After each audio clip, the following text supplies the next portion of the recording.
Olá, tudo bem com você? Que bom que estamos juntos na TV Evangelizar para mais um Brasil de Cor. As imagens que você acabou de ver são do bailarino, coreógrafo e professor de dança Ismael Ivo. E hoje ele é o nosso convidado no programa. Ismael, muito obrigado por ter aceitado o nosso convite. Prazer todo meu. A gente viu algumas imagens suas aí dançando, coreografando espetáculos. Você costuma ver os vídeos que você fez há 10, 15, 20 anos atrás? Olha, eventualmente eu vejo esse material e tudo. E para mim é sempre uma curiosidade de se rever num momento específico de uma ação da dança. É especial, é muito especial. E quando você vê alguma coisa, você acha que aquilo aconteceu num momento e hoje aconteceria de uma outra forma? Não, pelo contrário. Ela documenta e ela atesta exatamente e prova para mim mesmo os meus caminhos, as minhas opções e o meu próprio desenvolvimento, né? Artísticos, pessoais, humanitários, enfim, me dá uma perspectiva pelo tempo de que a minha opção e as minhas escolhas estão ainda sendo válidas e no caminho certo. Bom, hoje o Ismael é diretor do Balé Cidade de São Paulo. A gente vai pedir para ele contar essa história, como é que ele chegou até aqui. Mas eu gostaria que você falasse um pouquinho, Ismael, da sua infância. Como é que você se interessou pela dança? Isso vem desde criança na sua vida? Olha, na realidade, eu fui um típico jovem negro adolescente da periferia de São Paulo, com uma família de condições econômicas restritas e que um dia sonhou que o caminho da arte era o caminho. Então, na época de infância, quando as pessoas me perguntam como você teve um exemplo, você teve uma pessoa, um guia? Não, eu enveredei dentro da linguagem de dança por um caminho muito intuitivo. Intuitivo, sim, e quando eu volto para trás, eu tenho, assim, 3 pontos que me alimentou no desejo de me tornar um artista. Primeiro, existia uma figura de uma mulher negra, idosa, que se chamava Minervina, que no final da tarde sentava com as crianças, era uma vizinha, sentava as crianças no final da tarde e contava histórias do Brasil, que me enchiam de assim, asas para a imaginação. Então, a Minervina falava das histórias, por exemplo, né, um dos mitos afro-brasileiros, Saci Pererê. Pega o rosário, vem o redemoinho de vento, joga e aparece um saci. A história da mula sem cabeça. Ai. Então, todas essas histórias eram um imaginário, ela era uma, se diz na África, griot, contadora de histórias.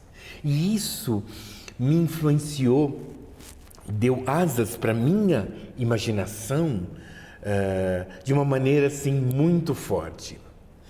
Outra coisa, eu tenho uma imagem que eu acredito ser muito pequeno, aonde eu estava dentro de uma bacia de latão, onde minha mãe me deixou, não era um berço, com panos que assim apoiavam o meu corpo. E eu lembro de estar olhando para o céu e realizando assim, gente, é um universo, assim, vendo uma dimensão. Eu estava encantado porque eu comecei a fazer pequenos movimentos e essa imagem eu ainda tenho muito nítida assim para mim. Já adolescente, eu peguei uma mania. Como eles dizem, né, na cultura islâmica, um dervish, que é onde você é uma dança ritual do Islã, onde você gira constantemente. Fica um bom tempo.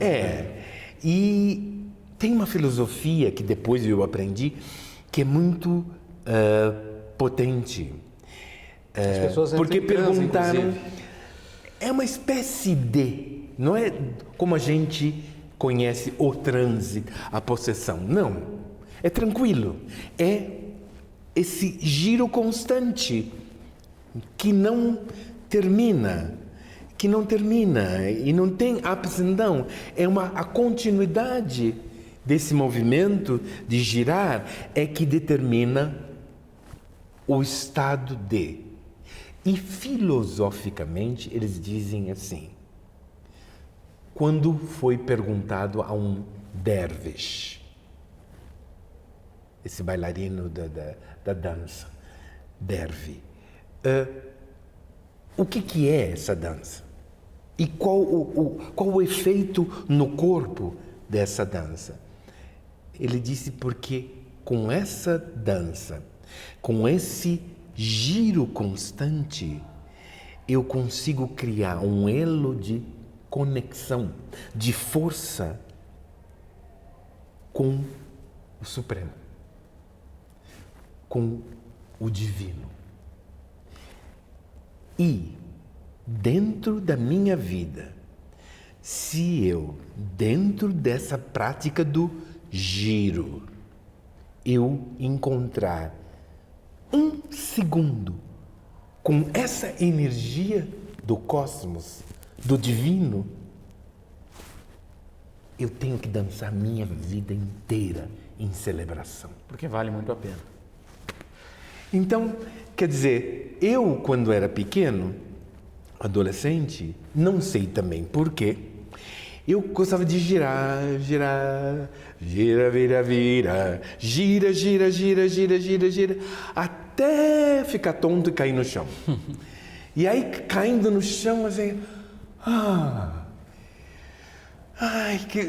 era um êxtase, era Aí, a minha mãe falou assim, está proibido. Vai cair, vai quebrar uma perna, aí eu tenho que levar para o hospital. E eu falei, tá bom. Girava escondido. Mas o prazer de mover e de girar, e aí ter essa ação, essa queda, é uma coisa que me marcou sempre. Agora, sua mãe que te proibiu de girar foi a sua grande incentivadora na dança mais tarde? Olha, na realidade, eles, vindo de uma família muito simples, eles nem entendiam o valor daquilo. Primeiro, eu fui uma criança, assim, muito quieta, muito aplicada no estudo. Raramente eu não fui, digamos assim, o primeiro aluno da classe. Isso era, para mim, já muito cedo, uma resposta a um contexto racial. Eu tinha que ser o primeiro da classe. Eu decidi, eu senti que eu tinha que ser e ficava muito... Se, digamos assim, naquela época, assim, você vai a nota de 1 a 100, se eu tirasse 9,9, eu já tinha uma reação. Exatamente o que é isso. Eu também era assim. Mas assim, então essa busca de se provar mesmo, se provar dentro de um contexto de aula, né, escola social, de se provar como uma pessoa que tem os seus talentos e o seu valor. E isso foi muito incrível. E então eu era uma criança que lia, às vezes se trancava no quarto lendo, se aplicando. E então eu já tinha esse tipo de determinação. Voltando à minha família ou à minha mãe, apoiar ou não, por essa carreira de educação escolar muito focada, eles, claro, esperavam, né? Queriam, desejavam, então, que eu tivesse uma profissão segura. Então, você tem que ser um médico, um engenheiro, né? Não, de repente, num certo ponto, eu decidi que a arte me interessava, que a arte ia ser o veículo onde eu podia me criar uma identidade e me expressar de uma maneira concreta. E eu tinha essa necessidade de levar as minhas ideias, o meu corpo, a minha raça, a minha origem, como um veículo de comunicar com outras pessoas, de levar esse tipo de valor ao maior número de pessoas possível. Então, o palco era um instrumento.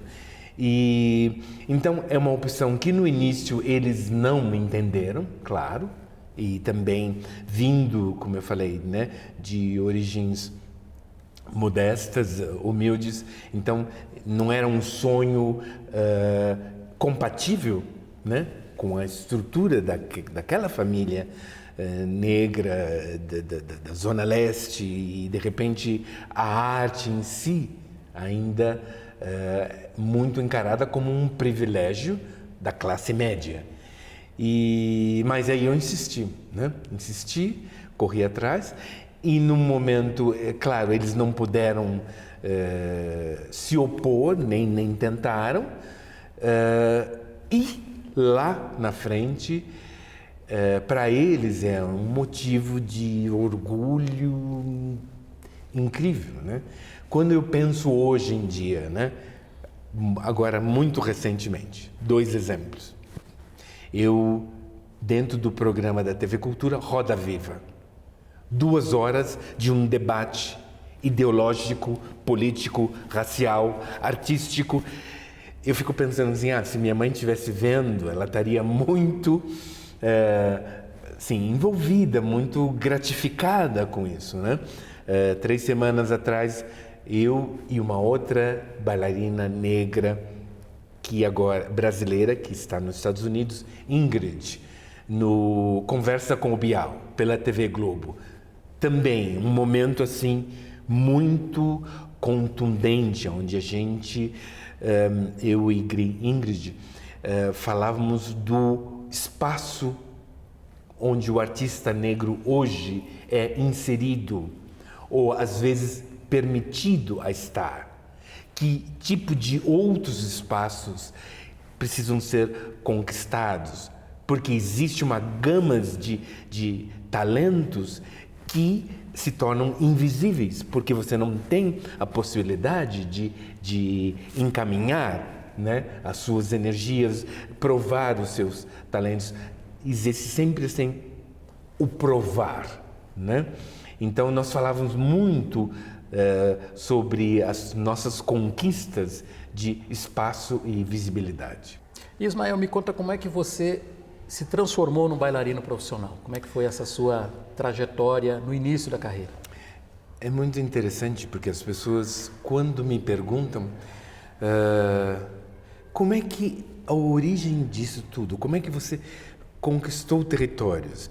Eu conquistei territórios não só pelo convite do coreógrafo negro Alvin Ailey para Nova York, onde fiquei alguns anos no Alvin Ailey Dance Center com a companhia, assim, terminando a minha formação como bailarino, já iniciando alguns primeiros passos como coreógrafo, entendendo a arte da coreografia, antes de me transferir depois para a Europa, já como profissional, e tendo,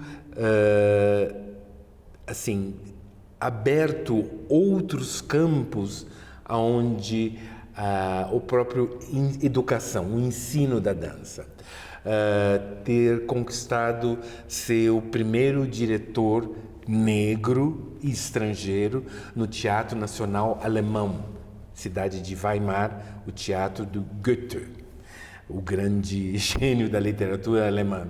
Fiquei 5 anos como diretor desse teatro, ter conquistado por 8 anos como diretor do setor de dança da Bienal de Veneza. É a Bienal Madre, mãe do mundo, a ideia de onde tem as artes com um todo, mas também tinha o setor dança, onde eu entrei e fundei o College of Arts, Colégio das Artes, que conectava todas as linguagens.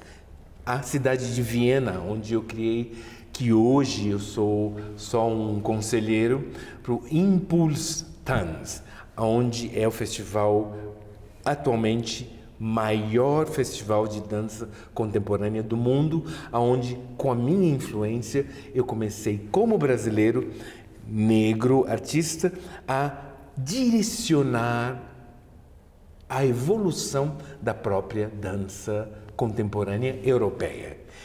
Então, essas ambições minhas, eu sempre digo assim, mas como é que você consegue percorrer esse caminho?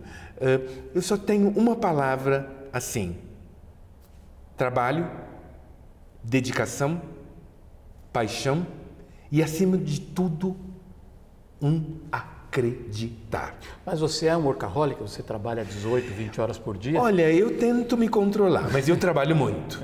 Agora, o que eu digo assim, acreditar, é porque nós, como brasileiros, sul-americanos, mas aí ainda como negros, né, em busca de expressão, visibilidade, que ainda é um problema nesse país, você tem que se acreditar.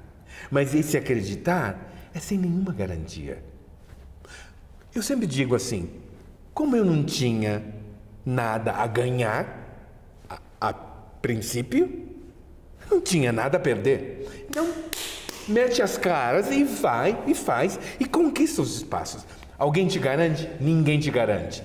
Vai, trabalha e cria os espaços que não estão te dando. Cria.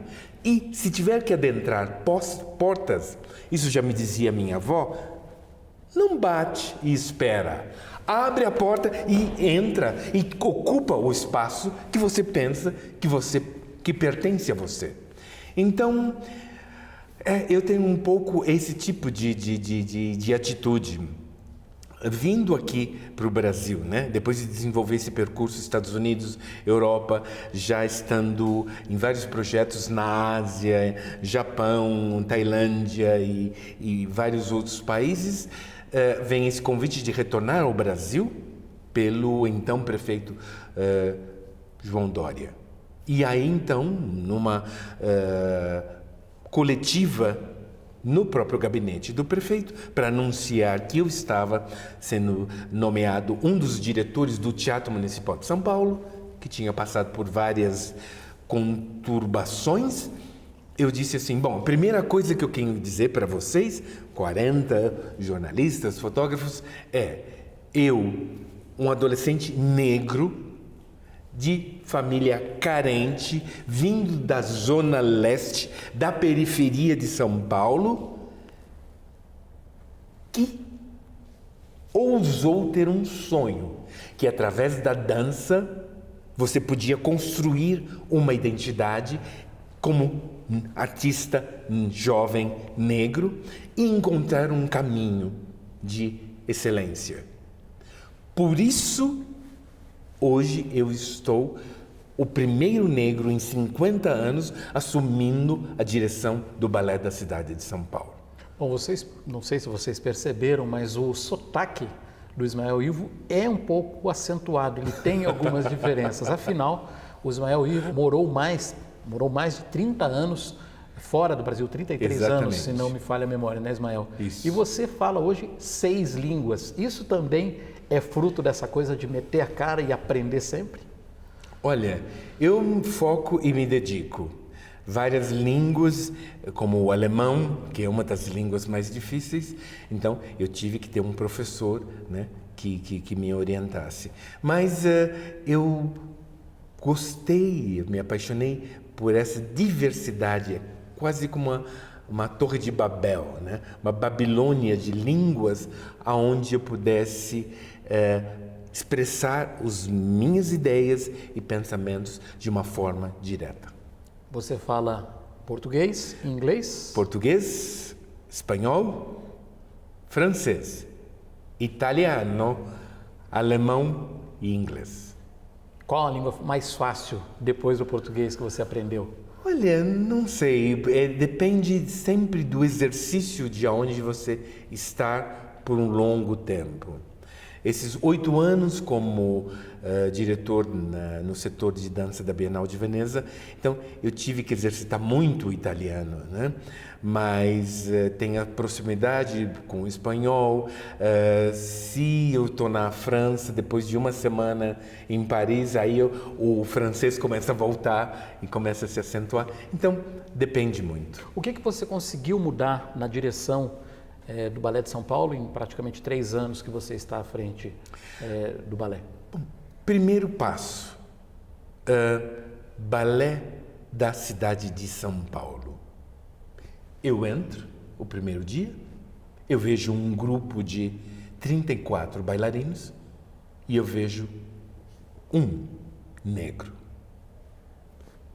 Isso, perguntei eu a mim e a eles, representa a cidade de São Paulo? Num país onde nós, como negros, somos 55% da população? Não, não representa. Então, a partir daí, não confundam que não é sim, vamos abrir cotas. Não é essa a discussão. Sim, a problemática é que os bailarinos negros, que têm também muitos talentos, eles nem ousavam fazer audição para tentar entrar nessa companhia. Por quê? Porque não eram contemplados, porque não eram vistos. Nada contra os gestores, né, anteriores, porque eles tinham a sua própria visão, sua filosofia artística, mas é visível. Eu, por ser o primeiro diretor em 50 anos de uma companhia, meio século, e encontrando uma companhia com um elemento negro. Agora eu tenho 10. Aumentou bastante. E como? Bom, pessoal, essa entrevista com Ismael Ivo vai ser feita em 2 partes. Ele já falou um pouco do início da carreira, falou das viagens que fez e do momento atual. Mas nós ainda temos mais assuntos para tratar com ele e você vai ver tudo isso na segunda parte da entrevista.